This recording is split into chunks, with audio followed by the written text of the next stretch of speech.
आप तो सभी अपना अपना गर्लफ्रेंड के पिज्जा खेले हो कर जाना, कोई पिज्जा खेले हो, कोई मोमो खेले हो, कोई बर्गर खेले हो, लेकिन जरा पिज्जा पसंद हुए लड़किया कहती अपना प्रेमी से कि इतना आसान नहीं खे प्यार करी, अगर प्यार करो तो हमरा से बियाह करे के पड़ी, आ जब हम कहब कि हमरा भूख लगल बा तो पिज्जा खियावे के पड़ी। तो हमारा ऐसा लड़किया कहती कि प्यार करे से पहले सोच ला नतीजा राजा जी, प्यार करे से पहले सोच ला नतीजा राजा जी, मोर बहिनी या के बने पड़ जीजा राजा जी, मोर बहिनी या के बने पड़ जीजा राजा जी,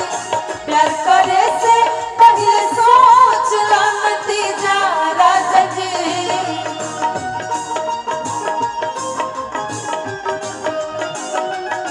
प्यार करे से पहले सोच ला नतीजा राजा जी, मोर बहिनी जाके बने पड़ जीजा राजा जी, मोर बहिनी जाके बने पड़ जीजा राजा जी।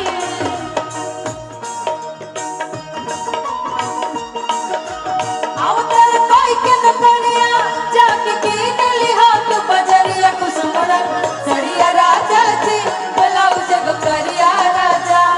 कुसुमरा सड़िया राजा जी, ब्लाउज करिया राजा। अवतार कोई के न पड़िया जाके कीन लिहा तो बजरिया कुसुमरा सड़िया राजा जी, ब्लाउज करिया राजा कुसुमरा सड़िया राजा जी, ब्लाउज करिया राजा जी।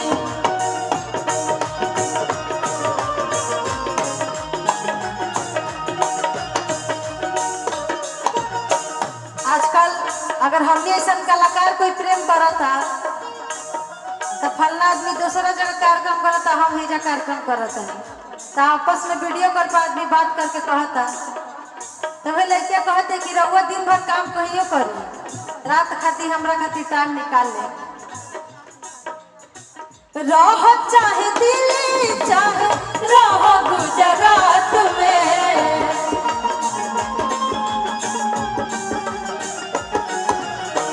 दिन भर रह बीजी बाकी बात करी रात में,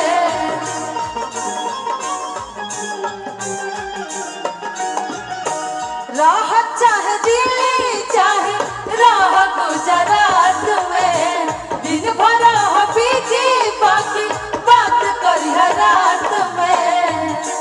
आइए मैं नहीं बाबा भूख लागी तो खियावे पड़ पिज्जा राजा जी,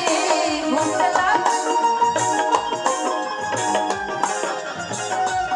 भूख लागी तो खियावे पड़ पिज्जा राजा जी, प्यार करे से पहले सोच ला नतीजा राजा जी, प्यार करे से पहले सोच ला नतीजा राजा जी। क्या करते थे साजना तुम हमसे दूर रह के, क्या करते थे साजना तुम हमसे दूर रह के, हम तो जुदाई में अकेले चुप चुप के रोया करते थे, चुप चुप के रोया करते थे।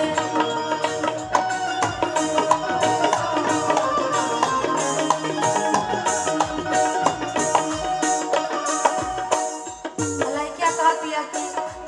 इहे लगन में हमारा से तू बियाहो कला, काहे कि जितना टाइम रहो खींचम बहुत मुश्किल आई हमने के प्यार मोहब्बत में, निहा साथ फेरा साथ बचन भइया,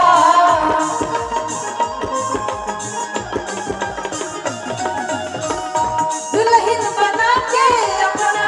घर वाले आइया,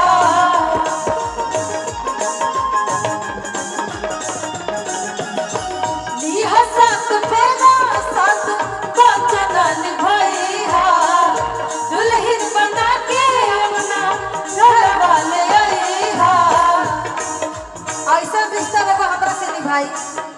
आगे चल के रात भतीजा हमरा के चाची कहे लगे। हमके चाची कहिरा और भतीजा राजा जी